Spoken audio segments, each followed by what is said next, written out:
बिस्मिल्लाहिर्रहमानिर्रहीम। अस्सलाम वालेकुम। हकीकत टीवी साइंस एंड हेल्थ में खुश आमदीद। हर शख्स की एक बर्दाश्त होती है, जब आप रेड लाइन क्रॉस कर देते हैं तो आप अगले बंदे को उकसाते हैं कि वो आपकी ईंट से ईंट बजा दे। आज यही सूरत हाल हुई। आप जरा ये मनाजिर देखिए। ये रूस की एक बिल्डिंग थी और बिल्कुल एक कमर्शियल बिल्डिंग है, यानी इसका कोई ताल्लुक नहीं किसी से, सिविलियन बिल्डिंग है। यहां पर यूक्रेन से अमरीकी फौजों ने ड्रोन उड़ाया और सीधा जाकर इस बिल्डिंग को हिट किया। और आप जरा देखिए इस बिल्डिंग की हालत। वहां पर एक खातून के बारे में बताया जा रहा है कि उस यानी वो मर गई है या उसकी हालत बहुत बुरी है, अभी तक कंफर्मेशन नहीं हो पाई। और दो जख्मी भी हैं। अब आप इमेजिन कर लें, दुनिया के अंदर जरा पूछे जाकर इस वेस्ट से और पूछे इजराइल से और पूरी दुनिया से कि आपको शर्म नहीं आई अब ये रिपोर्ट करते हुए कि सिविलियन और किसी की आबादी पर क्या हमला होता है। उसके बाद हुआ ये कि पुतिन का दिमाग उस वक्त कंट्रोल से बाहर हो गया। उसने अपने एयर चीफ को कॉल की और कहा कि इतनी बमबारी करो, इतनी बमबारी करो कि सर्दियों तक उसके असरात इनको नजर आते रहे। अब जानते हैं उसके बाद क्या सूरत हाल हुई। उसके बाद सूरत हाल ये पैदा हुई है कि इसराइल को आप फिलहाल भूल जाए 2 मिनट के लिए। रूस ने 200 ड्रोन्स और मिसाइल मार मार कर इनका भुरकस निकाल दिया और इतना ज्यादा नुकसान किया है, इतना ज्यादा नुकसान किया है कि आप सोचे इनके पावर इंफ्रास्ट्रक्चर की धज्जियां उड़ाकर रखती हैं। आप देखना चाहते हैं क्या मामला हुआ है, ये जरा देखिए। ये न्यूज कास्टर थी, न्यूज पढ़ी थी, अचानक बिजली चली गई। यानी इतना नुकसान पहुंचाया है कि वहां पर अंधेरा छा गया और वो न्यूज यानी सुना रही थी और वहां पर बिजली चली गई। इतनी तबाही इन्होंने मचाई है। यानी रूस ने कहा है कि हमने इनके इंफ्रास्ट्रक्चर की माँ बहन कर दी है, यानी धज्जियां उड़ाकर रख दी हैं। इतना ज्यादा हमने इनकी तबाही की है। और उसने कहा कि इस वक्त की जो सूरत हाल हुई है वो इतनी खतरनाक है कि सर्दियों में ये लोग, क्योंकि उनके जाकर पावर प्लांट्स और उनके गैस इंफ्रास्ट्रक्चर और एनर्जी इंफ्रास्ट्रक्चर को तबाह किया है, उन्होंने कहा कि इसके बाद जो सूरत हाल होगी, ये लोग अब सर्दियों में गैस के लिए तरसेंगे, इलेक्ट्रिसिटी के लिए तरसेंगे और इनके पास किसी सूरत कोई बचाव का रास्ता नहीं होगा। यानी आप अंदाजा कर लें कि इस वक्त ज़ेलेंस्की कह रहा है कि अब तो एक ही शर्त के ऊपर इस जंग को खत्म किया जाएगा। पुतिन को गिरफ्तार करके, रूसी सदर को गिरफ्तार करके मेरे कदमों में लेकर आओ।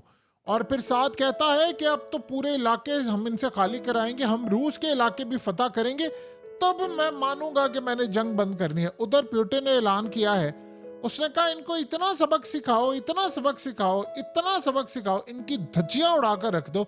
इन्होंने हरकत क्या की है, इन्होंने प्रोवोक किया उसको। और जाहिर सी बात है 2 दिन पहले भी उनका पावर प्लांट इन्होंने तबाह किया था। उसने बड़े सब्र का मुजाहिरा किया, लेकिन अब उसने शायद फैसला कर लिया है कि हमने इनको पूरे के पूरे अंधेरे में डूबना है। इस वक्त 10 रीजन ऐसे हैं यूक्रेन के अंदर जो सारे के सारे अंधेरे में डूब गए हैं। यानी आप अंदाजा कर लें कि वाटर और एनर्जी का जो इंफ्रास्ट्रक्चर है वो बुरी तरह तबाह बर्बाद हुआ। और मजे की बात, जो हैरान कुन आप देख लें कि अंधेरा इस वक्त डूब गया है कई शहरों में। आपको पता है ड्रोन उन्होंने कौन से इस्तेमाल किए थे? ईरानी ड्रोन।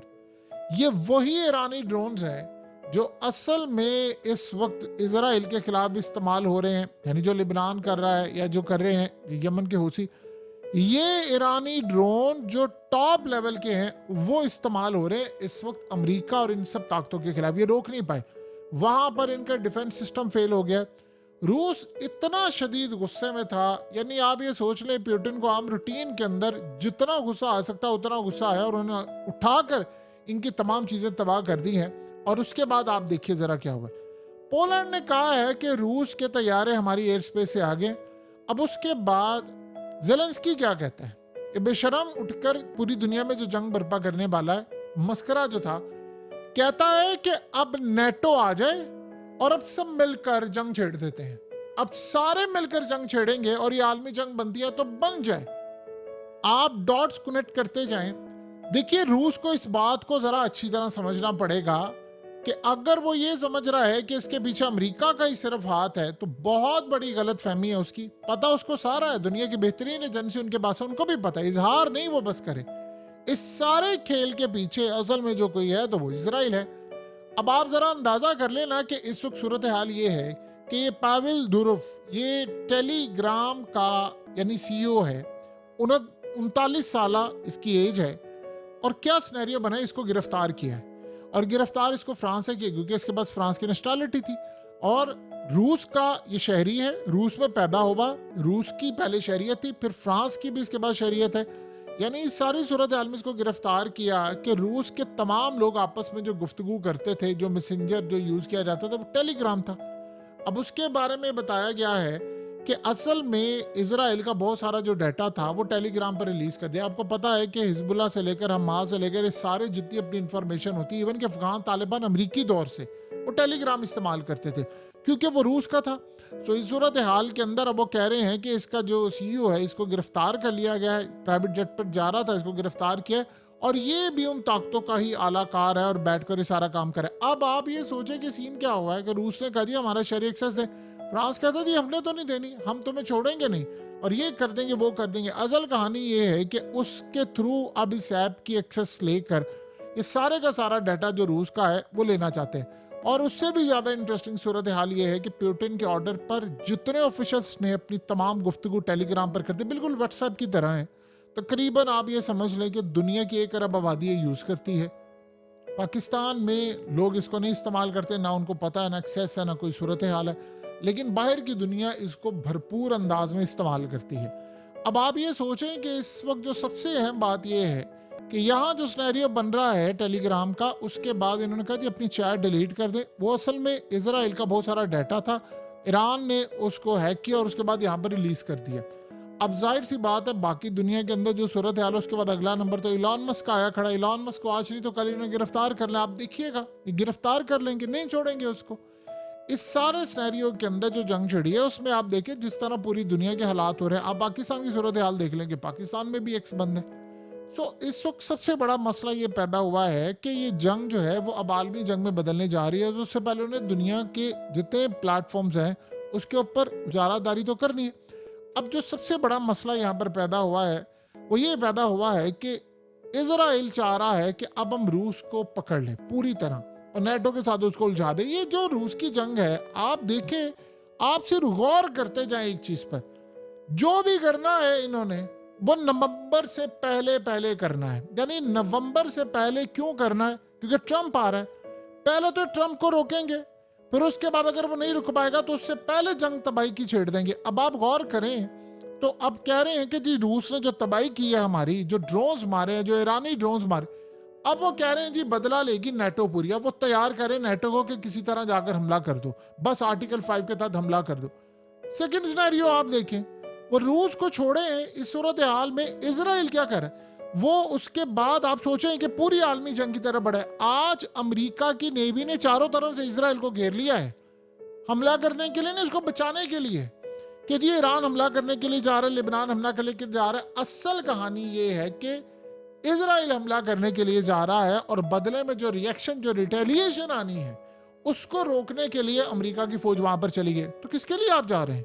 यानी आपने पूरी दुनिया के अंदर जो जंग छेड़ी है, इनको सिर्फ एक शख्स इस वक्त खटक रहा है, वो जाहिर सी बात है वो रूस है, ईरान है और ये ताकतें हैं। पुतिन को जब एयर चीफ ने और उनके आर्मी चीफ ने ये बात कही है तो उसने कहा कि असल कहानी ये है कि थोड़ा सा इंतजार करें और उसके बाद हम आगे बढ़ते। उसने कहा नहीं, हमें आज रिजल्ट चाहिए। यानी आप सोच रहे, एयर चीफ ने उनको कहा था कि हम इसको जवाब देते हैं, हमें टाइम और मजीद बेहतर अंदाज। उसने कहा इनको मारो, मारते जाओ और तब तक मारना जब तक इनका सारा इंफ्रास्ट्रक्चर न तबाह हो जाए। देखिए आज के दौर के अंदर कुछ पता नहीं चलता कौन किसका एजेंट बनकर काम करता है, कौन किसके साथ मुखबर है, कौन क्या कर रहा है।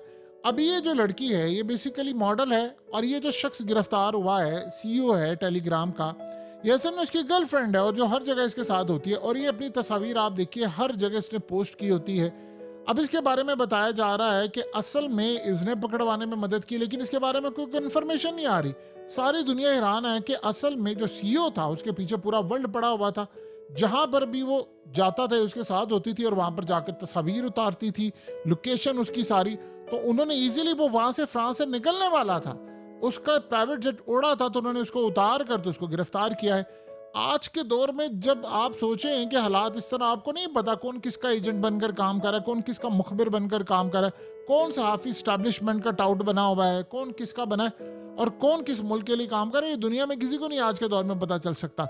अब सबसे बड़ा मसला ये हुआ है कि रूस ने तो जवाब देना शुरू कर दिया है और उसने कहा है कि अब जंग छिड़ती है तो बेशक नेटो आ जाए, जो मर्जी फोर्सेस आ जाए, मैंने अब किसी को छोड़ना नहीं है, बहुत हो गया। अब ये प्लान क्या कर रहे हैं, ये रूस में मजीद अंदर तक जाकर मिसाइल मारने वाले। उससे पहले उन्होंने कहा ये प्लान करें हम पूरे का पूरा यूक्रेन ही उड़ा देते हैं, ना रहेगा यूक्रेन ना फसाद रहेगा। उस सारी सूरत हाल में एक बात आप समझ लें, रूस को आप शिकस्त नहीं दे सकते। ये दुनिया की बहुत ताकत है जिसका प्रेसिडेंट ये कहता है कि अगर इस जमीन के ऊपर, इस नक्शे के ऊपर रूस नहीं है तो इस दुनिया का कोई फायदा ही नहीं है। अगर रूस नहीं रहेगा तो हम किसी को रहने भी नहीं देंगे। इतनी बड़ी बात आप बताइए, कोई और कर सकता था? हकीकत टीवी साइंस एंड हेल्थ की इस वीडियो के नीचे कमेंट जरूर कीजिए, अपनी राय का इजहार जरूर करें और इस वीडियो को हर जगह शेयर करते हुए चैनल को सब्सक्राइब जरूर करें।